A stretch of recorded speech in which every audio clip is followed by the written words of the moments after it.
So I have a tow car that goes behind a motorhome, and while I'm doing it, I do it for a living, so I have a lot of miles on that car. And a lot of the times I run over stuff, I'm like, is there still air in my tires on my car? So I buy them little $20 tire pressure sensors, and they have the little solar panel on the top. Them do really well, but I normally go through about one a year. The sun will bake the LCD, or I'll lose a tire sensor and forget where the manual's at. And then when I buy a new one, it just won't have the range. So I'm just going to go ahead and buy one that's a little bit different looking, a little bit more money. At the time of buying this one, I think this was $99 on sale on Amazon. Link will be in the description below. It does 6 tires. I'm going to only use 5 of them. I think I'm going to leave one on the spare tire because actually I had a flat last year. And when I went to change the flat, my spare tire was flat. Luckily I had a tire, or a pump, so I just pumped that right up. We're gonna go ahead and put these on. Probably do a review in 6 months how I like it. If you don't hear me in 6 months on this product, I most likely returned it. It says it does the range I need. I think it's like 48 feet. You can get a repeater, which costs more than this thing, to make it 100 feet.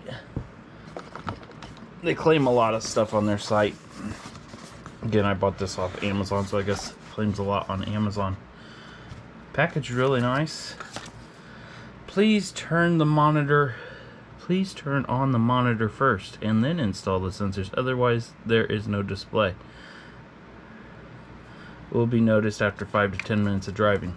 We're going to test that. Here's the sensors.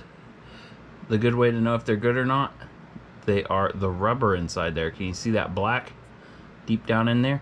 The cheap ones are red and they're plastic. And when you screw them in, it actually cuts the plastic with your valve stem. They don't last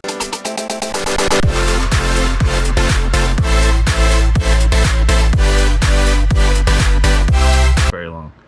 Looks like these are going to be a little bit different to change the battery in. Hopefully they're the same battery. Max 200 PSI. It says number 6 on there.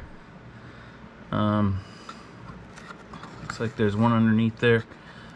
1, 2, 3, 4, 5, 6. So these are individuals. There shouldn't be anything underneath these. Here's all the security kit that doesn't secure anything. All you gotta do is twist it and they fall right off. I've been through these numerous times.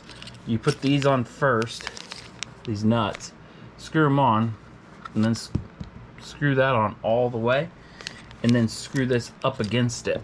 And it's supposed to make like a lock. All you gotta do is grab this and twist it to the left. It pops right off. Sometimes that locking method works pretty good, but not for these. 3M sticker that kind of looks like my dash cam size. I'm gonna keep that.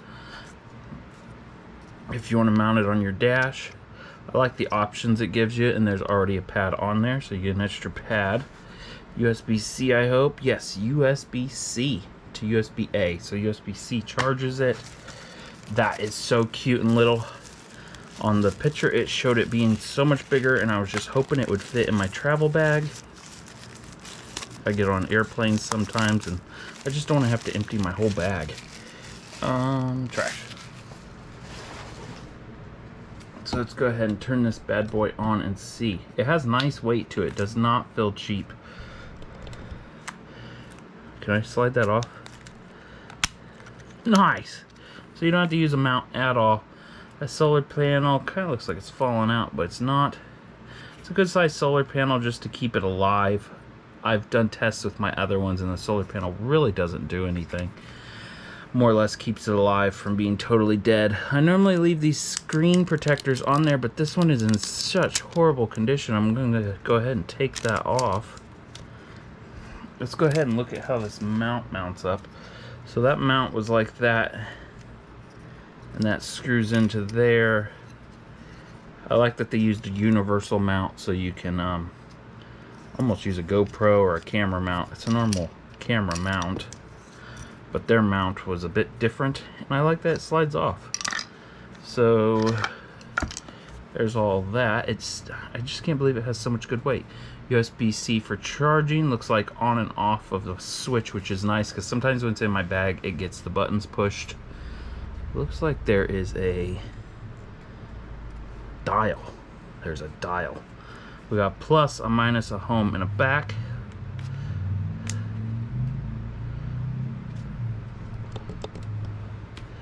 Fahrenheit and PSI. Cool, it's already set up for America at least. I'm gonna adjust that. Oh, it's the brightness. Cool. Nice. I like that it is backlit. When you turn it up all the way there, you can kind of see the stuff you don't need to be seeing at that moment. Let's keep it halfway. Anything I can do? Okay, I didn't mess anything up. Go ahead and shut that off. Sun is out a little bit today. We'll go out and see if it comes up with anything. Ooh, the manual. Look at this big size manual. I gotta look at it offhand so I can see if it's all in English. Where to start? Okay, it looks like it is mostly in English. If you guys want to read this, I know it's distanced way out, but pause this, screenshot it, and then look at your screenshots and zoom in. Also, I think you could probably get your, they say that's a gear button. Hey, a gear button on mine. Man, I just love the weight on this. I wish I would have bought this a long time ago.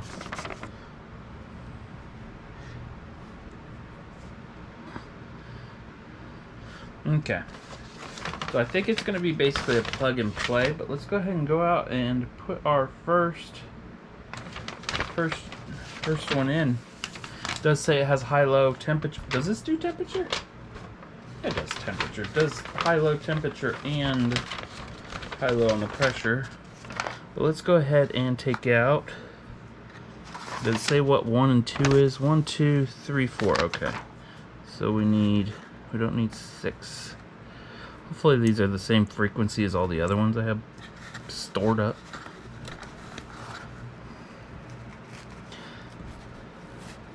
It goes packaged very well. I'm not quite catching on to how to tear these apart to put a new battery in. I normally put new batteries in as soon as I get them. You don't know how long they've been sitting on the shelf. Okay, so if you guys can see that, there's a 4 on it. We got 1, 2, 3, 4. Others are in my hand. Kind of just looking at that. Oh, gosh, I haven't had this style in a while. There's a little slider. So you just pop this right like that, and there you go. That's how you change the battery. And then that just twists off. Let's go ahead and go put them on my car, see what we can do. Okay, let's start with number 1.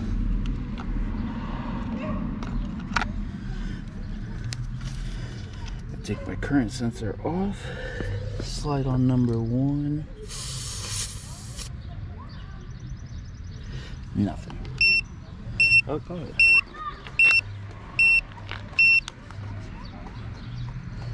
$36. I don't know why they're all blinking at me.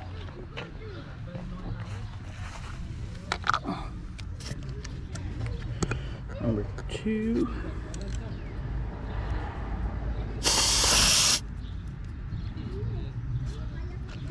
$35.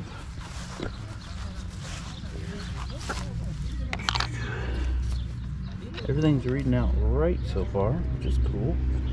This is gonna be number 4, I guess.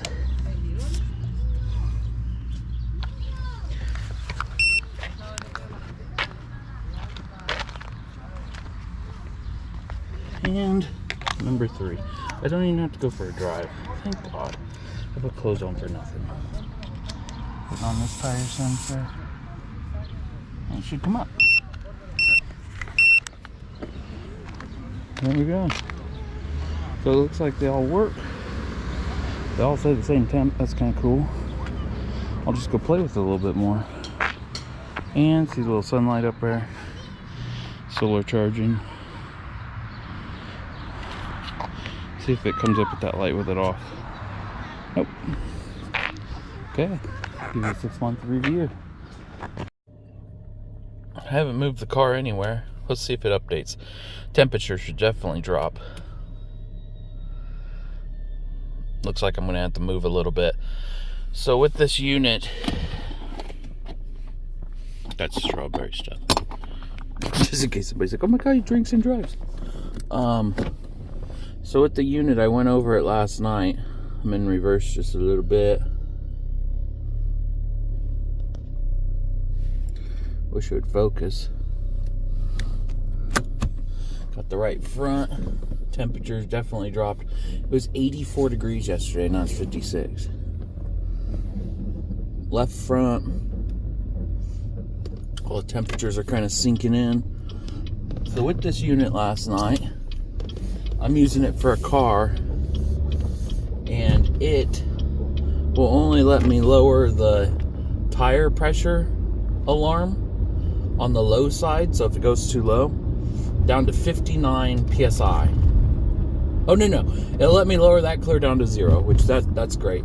But the high psi, it only lets me lower it down to 59 psi. I was wanting about 41, because when you go from a cool climate where I'm at right now to a hot climate, they do get really hot. And if I'm staying down there for a while, it's almost 10 psi more, which is enough to lower it.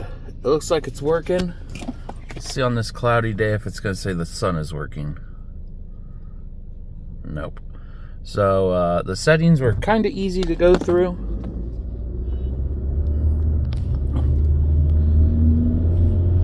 Oh, the battery's right in the middle. Battery bar. See that? 3 bars. I did charge it up last night, and I'm going to see how long it goes. Probably going to do a 6-month review on this. Also, the temperature on this for high and low temperature was set to a good temperature. It's like 145 degrees. My tires get up clear to 180 sometimes when I'm out in Las Vegas, especially when Las Vegas is like 120 degrees during the day. But that's pretty rare, so I kind of just left it at the setting it was on. Sorry you guys can't really see that. But yeah, thanks for watching. See you in 6 months. So that's normally where I put the cheap $20 ones, and then the display kind of looks back at me, a little pocket for your wallet or something. Car's back there, but the $20 ones reach this far, and this is actually a really short unit. It's only 22 foot. I go clear up to 38 foot, so if it can't do it on 22 foot, we're in trouble. And oh, it just registered the left front. Not doing it as quick as I would think, but also them $20 ones, they really don't tell you if they're connected or not, and I'm kind of hoping that these work. But so far I've gone 10 miles and 3 of them have not registered. Just as I picked this up, that one registered. Let's hope it gets better. I'm going to leave it right where I put the $20 one, because one that's over $100 should do better than a $20 one.